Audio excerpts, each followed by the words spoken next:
Hi guys, today we are going to make a almond walnut milk using the Joyoung Soymilk maker. Now if you want to know more about the model, you can check out another video.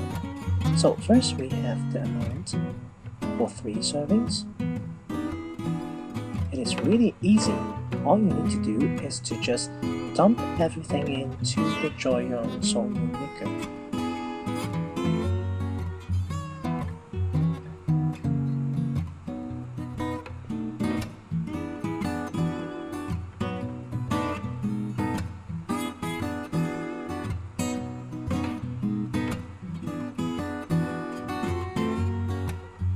Put the lid on.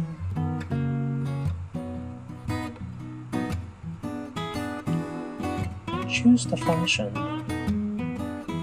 for nut milk.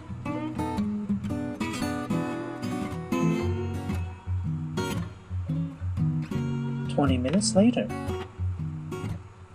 you see the almond skins are not broken down and caught in the blending area.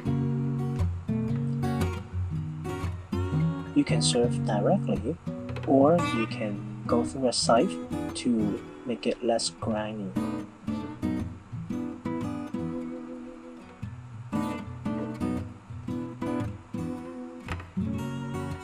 You can add some sugar to your taste and enjoy.